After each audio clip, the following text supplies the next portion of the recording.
ಭಗವದ್ಗೀತೆಯ ಮೊದಲನೇ ಅಧ್ಯಾಯದ 25ನೇ ಶ್ಲೋಕದವರೆಗೂ ನಾವು ತಿಳ್ಕೊಂಡಿದ್ವಿ. ಇನ್ನು ಮುಂದೆ ಗುರುಗಳು ಮತ್ತೆ ಶ್ರೀಕೃಷ್ಣ ನಮ್ಗೇನ್ ತಿಳಿಸ್ಬೇಕು ಅಂತಿದ್ದಾರೆ ಅಂತ ಇವತ್ತಿನ ವಿಡಿಯೋದಲ್ಲಿ ನೋಡ್ತಾ ಹೋಗೋಣ.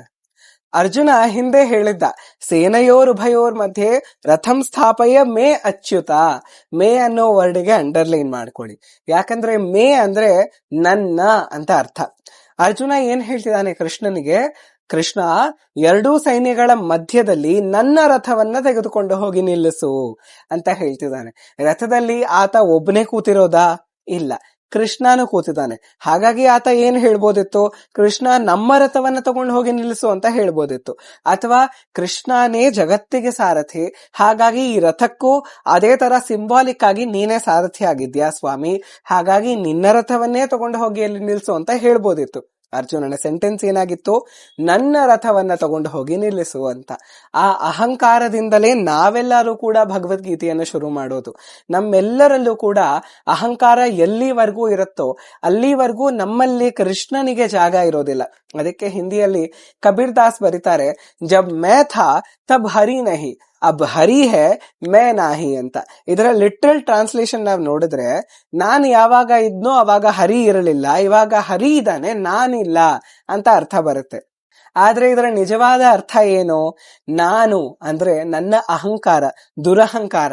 ನಾನು ಅನ್ನೋ ನಾನತ್ವ ಎಲ್ಲಿವರೆಗೂ ನನ್ನಲ್ಲಿ ಇರುತ್ತೋ ಅಲ್ಲಿವರೆಗೂ ನನ್ನ ಹೃದಯ ಕಮಲದಲ್ಲಿ ನಾನು ಶ್ರೀಮನ್ ನಾರಾಯಣನನ್ನ, ಹರಿಯನ್ನ ಕಾಣೋದಿಕ್ಕೆ ಸಾಧ್ಯ ಆಗೋದಿಲ್ಲ. ಇವಾಗ ಅಹಂಕಾರವನ್ನ ತ್ಯಜಿಸಿ ನಾನು ಹರಿಯನ್ನ ನನ್ನ ಹೃದಯ ಕಮಲದಲ್ಲಿ ಕಾಣ್ತಿದ್ದೀನಿ, ಆತನನ್ನ ಸ್ಥಾಪನೆ ಮಾಡಿ ಆತನನ್ನ ಪ್ರತೀಕ್ಷಣ ಸ್ಮರಣೆ ಮಾಡ್ತಿದ್ದೀನಿ. ಹಾಗಾಗಿ ಇವಾಗ ನಾನು ಅಲ್ಲಿ ಇಲ್ಲ, ನಾನತ್ವ, ಅಹಂಕಾರ ಅಲ್ಲಿ ಇಲ್ಲ ಅಂತ ಕಬೀರ್ ದಾಸ್ ಅವರು ಹೇಳ್ತಿದ್ದಾರೆ. ಶುರುವಾಗುವುದು ಕೂಡ ಅರ್ಜುನನ ಜೊತೆ ಅದೇ ತರ, ನಾನು ಅನ್ನೋ ನನ್ನ ರಥವನ್ನ ತಗೊಂಡು ಹೋಗಿ ನಿಲ್ಲಿಸೋ ಅನ್ನುವಂತಹ ಸ್ಟೇಟ್ಮೆಂಟ್ ಇಂದ ಗೊತ್ತಾಗತ್ತೆ ಆತನ ಅಹಂಕಾರ ಇಲ್ಲಿ ಡಿಪಿಕ್ಟ್ ಆಗ್ತಾ ಇದೆ. ಆದ್ರೆ ಇನ್ನು ಮುಂದೆ ಆತನ ಪರಿಸ್ಥಿತಿ ತುಂಬಾ ಮಟ್ಟಕ್ಕೆ ಚೇಂಜ್ ಆಗತ್ತೆ. ಆತನೇ ಜಗತ್ತಿಗೆ ಸಿಗಬೇಕಾದ ಜ್ಞಾನಕ್ಕೆ ನಿಮಿತ್ತವಾಗ್ತಾನೆ. ಅದನ್ನ ನಾವು ನೋಡ್ತಾ ಹೋಗೋಣ. ಅರ್ಜುನನ ಇಮೋಷನ್ಸ್ ಯಾವ ರೀತಿ ಟರ್ನ್ ಆಗತ್ತೆ, ಸೇನೆಯನ್ನ ನೋಡಿದ್ಮೇಲೆ ಆತ ಏನ್ ಮಾಡ್ತಾನೆ, ನೋಡೋವರೆಗೂ ಈ ತರ ಇರ್ತಾನೆ, ನೋಡಿದ್ಮೇಲೆ ಏನಾಗತ್ತೆ ಅಂತ ಇವತ್ತಿನ ವಿಡಿಯೋದಲ್ಲಿ ನೋಡ್ತಾ ಹೋಗೋಣ. 26ನೇ ಶ್ಲೋಕದಲ್ಲಿ ಸಂಜಯ ಹೇಳ್ತಿದ್ದಾರೆ, ತತ್ರ ಪಶ್ಯತ್ ಸ್ಥಿತಾನ್ ಪಾರ್ಥಃ ಪಿತॄನಥ ಪಿತಾಮಹಾನ್ ಆಚಾರ್ಯಾನ್ ಮಾತುಲಾನ್ ಭ್ರಾತೃನ್ ಪುತ್ರಾನ್ ಪೌತ್ರಾನ್ ಸಖೀಂಸ್ತತಾ ಶ್ವಶುರಾನ್ ಸಹೃದಶ್ಚೈವ ಸೇನಯೋರುಭಯೋರಪಿ. ಏನಿದ್ರ ಅರ್ಥ ಅಂದ್ರೆ, ಅರ್ಜುನ ಎರಡೂ ಸೈನ್ಯಗಳಲ್ಲಿ ಇದ್ದಂತಹ ತನ್ನ ತಂದೆಯರನ್ನ, ತಾತಂದಿರನ್ನ, ಗುರುಗಳನ್ನ, ಸೋದರ ಮಾವಂದಿರನ್ನ, ಸೋದರರನ್ನ, ಮಕ್ಕಳನ್ನ, ಮೊಮ್ಮಕ್ಕಳನ್ನ, ಸ್ನೇಹಿತರನ್ನ, ಮಾವಂದಿರನ್ನ, ಹಿತೈಷಿಗಳನ್ನ ನೋಡ್ತಾನೆ ಅಂತ. ಇವಾಗ ಅರ್ಜುನನಿಗೆ ಯಾವ ರೀತಿ ಸ್ಥಿತಿ ಇದೆ ಅಂದ್ರೆ, ಇದುವರೆಗೂ ಆತನಿಗೆ ಗೊತ್ತಿತ್ತು ಆತ ಯಾರ ವಿರುದ್ಧ ಹೋರಾಡ್ಬೇಕು ಅಂತ. ಆತ ಅದಕ್ಕೆ ಸಿದ್ಧತೆಗಳನ್ನ ಕೂಡ ಮಾಡ್ಕೊಂಡಿದ್ದ.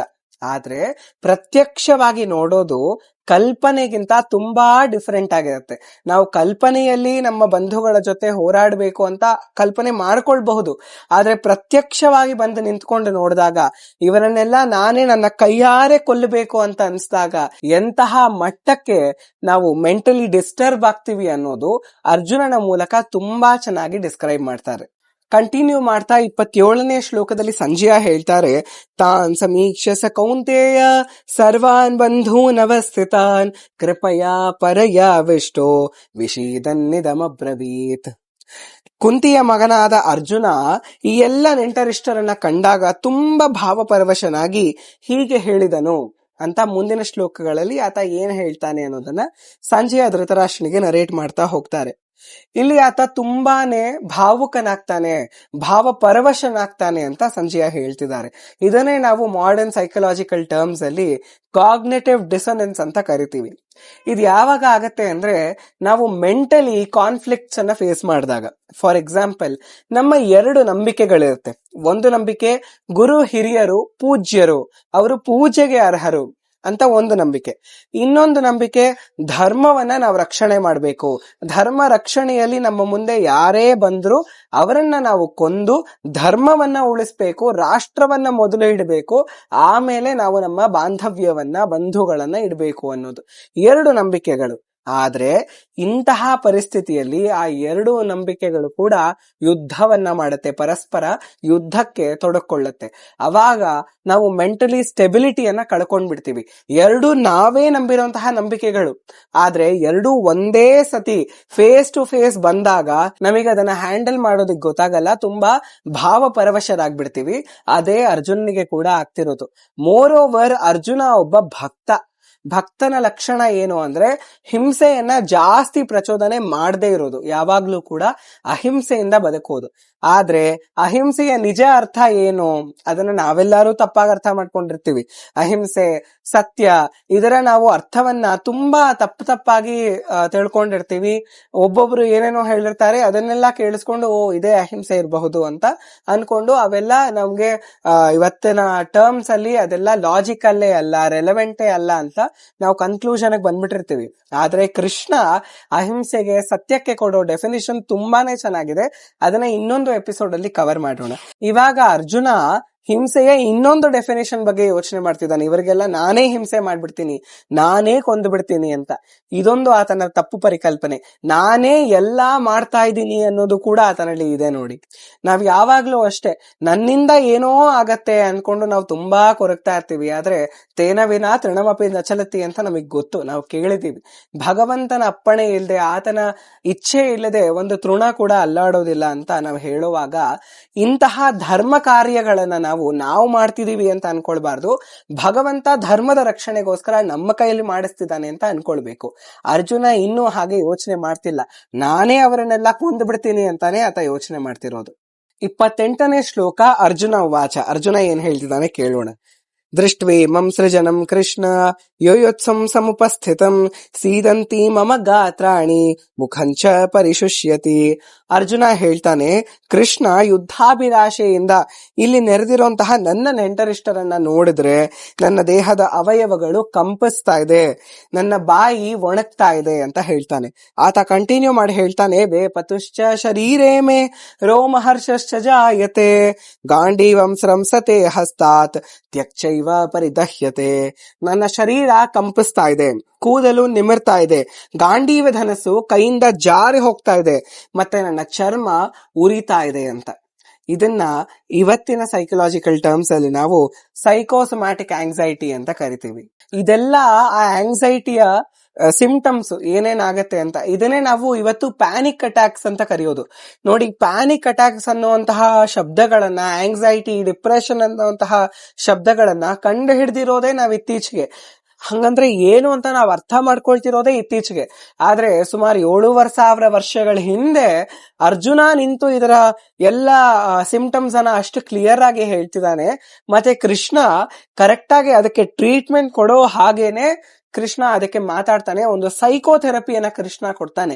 ಇವತ್ತಿಗೂ ಕೂಡ ಅಮೆರಿಕಾದಲ್ಲಿರುವಂತಹ ತುಂಬಾ ಸೈಕ್ಯಾಟ್ರಿಸ್ಟ್ಗಳು ತಮ್ಮ ಆಫೀಸ್ ನಲ್ಲಿ ಕೃಷ್ಣನ ದೊಡ್ಡ ಪೇಂಟಿಂಗ್ ಅನ್ನ ಹಿಂದೆ ಇಟ್ಕೊಂಡಿರ್ತಾರೆ, ಕೃಷ್ಣ ಅರ್ಜುನನ ಸಂವಾದವನ್ನ. ಯಾಕೆ ಅಂತ ಯಾರಾದ್ರೂ ಕೇಳಿದ್ರೆ, ಜಗತ್ತಿನಲ್ಲಿ ಮೊಟ್ಟ ಮೊದಲ ಸೈಕ್ಯಾಟ್ರಿಸ್ಟು, ಸೈಕೋಥೆರಪಿಯನ್ನ ಕೊಟ್ಟವನು ಶ್ರೀ ಕೃಷ್ಣ. ನಮಗೆ ಈ ಹುದ್ದೆಯನ್ನ ಸೃಷ್ಟಿ ಮಾಡಿಕೊಟ್ಟಿದ್ದೇ ಅವನು. ಹಾಗಾಗಿ ಅವನನ್ನ ನಾವು ಸ್ಮರಣೆ ಮಾಡ್ದಿದ್ರೆ ತಪ್ಪಾಗತ್ತೆ ಅಂತ ಅಮೆರಿಕದ ಡಾಕ್ಟರ್ಸ್ ಹೇಳೋದನ್ನ ನಾವು ಕೇಳಿದೀವಿ.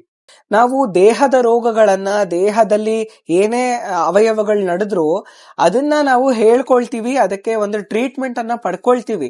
ಆದ್ರೆ ಸುಮಾರು ಒಂದು 10 ವರ್ಷ 20 ವರ್ಷ ಹಿಂದೆ ಹೋದ್ರೆ ನಮ್ಮ ಮನಸ್ಸಲ್ಲಿ ನಡೆಯುವಂತಹ ಅವಯವಗಳನ್ನ ನಾವ್ ಯಾರ ಜೊತೆನೂ ಹಂಚ್ಕೊಳ್ತಾನೆ ಇರೋದಿಲ್ಲ. ನಾವು ಮೂವೀಸ್ ನಲ್ಲಿ ನೋಡಿದ್ರು ಕೂಡ ಎಷ್ಟೋ ಮೂವಿಗಳಲ್ಲಿ ಹೀರೋ ಅಥವಾ ಹೀರೋಯಿನ್ ಮನಸ್ಸಲ್ಲಿ ತುಂಬಾ ಕೊರಗ್ತಿರ್ತಾರೆ, ಅಥವಾ ಡಿಪ್ರೆಷನ್ ಅನ್ನ, ಆಂಗ್ಸೈಟಿಯನ್ನ, ಸ್ಟ್ರೆಸ್ ಅನ್ನ ಫೇಸ್ ಮಾಡ್ತಿರ್ತಾರೆ. ಯಾರ ಹತ್ರನೂ ಶೇರ್ ಮಾಡ್ಕೊಳ್ಳೋದಿಲ್ಲ. ಯಾಕಂದ್ರೆ ಅವಾಗ ಒಂದ್ ಸ್ವಲ್ಪ ವರ್ಷಗಳ ಹಿಂದೆ ಅದನ್ನೆಲ್ಲ ಶೇರ್ ಮಾಡ್ಕೊಂಡ್ಬಿಟ್ರೆ ಓ ಇವನು ಹುಚ್ಚ ಆಗ್ಬಿಟ್ಟಿದಾನೆ ಅಂತ ಅನ್ಕೊಳ್ತಾರೆ. ಸೈಕಿಯಾಟ್ರಿಸ್ಟ್ ಹತ್ರ ಹೋದ್ರು ಅಂದ್ರೆ ಕನ್ಫರ್ಮ್ ಅವರು ಹುಚ್ಚರೇ ಅಂತ ನಾವ್ ಅನ್ಕೊಂಡ್ಬಿಡ್ತೀವಿ. ಇವತ್ತಿಗೂ ತುಂಬಾ ಜನ ಆತರ ಅನ್ಕೊಳ್ತಾರೆ. ಅಂತಹ ಟೈಮ್ಸ್ ಅಲ್ಲಿ ನಾವು ಇವತ್ತಿದೀವಿ. ಆದ್ರೆ ಅಷ್ಟು ಮುಂಚೆ ಮನಸ್ಸಿನ ಕಾಯಿಲೆಗಳಿಗೂ ಕೂಡ, ರೋಗ ಇದ್ರೂ ಕೂಡ ಅದಕ್ಕೆ ಮದ್ದನ್ನ ಕೊಡೋದು ಶ್ರೀ ಕೃಷ್ಣ ನಮಗ್ ತೋರ್ಸ್ಕೊಟ್ಟಿದ್ದಾರೆ. ಮತ್ತೆ ಅದನ್ನ ಕ್ಲಿಯರ್ ಕಟ್ ಆಗಿ ಹೇಳೋದು, ನಮಗ್ ಏನ್ ಆಗ್ತಿದೆ, ನಾವ್ ಏನ್ ಫೀಲ್ ಮಾಡ್ತಿದೀವಿ, ನಮ್ಮ ಇಮೋಷನ್ಸ್ ಯಾವ ತರ ಹೋಗ್ತಾ ಇದೆ, ನಮ್ಮ ಫೀಲಿಂಗ್ಸ್ ಯಾವ ತರ ಬರ್ತಾ ಇದೆ, ಅದನ್ನ ಕ್ಲಿಯರ್ ಆಗಿ ಹೇಳೋದು, ಹಂಚಿಕೊಳ್ಳೋದನ್ನ ಅರ್ಜುನ ತೋರಿಸ್ತಿದ್ದಾರೆ.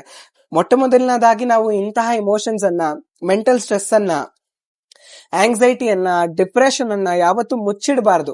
ಕೃಷ್ಣನಂತಹ ಯಾವ್ದಾದ್ರು ಒಬ್ಬ ವ್ಯಕ್ತಿಯನ್ನ ಕಂಡು ಹಿಡಿದು ಆತನ ಜೊತೆ ಶೇರ್ ಮಾಡ್ಕೊಳ್ಬೇಕು. ಯಾಕಂದ್ರೆ ಶೇರ್ ಮಾಡ್ಕೊಳ್ಳೋದ್ರಿಂದಾನೇ ಅದರ ಸಲ್ಯೂಷನ್ ಸ್ಟಾರ್ಟ್ ಆಗೋದು. ಅದನ್ನ ನಾವು ಈ ಅಧ್ಯಾಯದಲ್ಲಿ ನೋಡ್ಬೋದು. ಅಷ್ಟೇ ಹಿಂದೆ ಅಂತಹ ಒಳ್ಳೆಯ ಮನೋತಜ್ಞ, ಮನೋವೈದ್ಯ ಶ್ರೀಕೃಷ್ಣ ಆಗಿದ್ದ.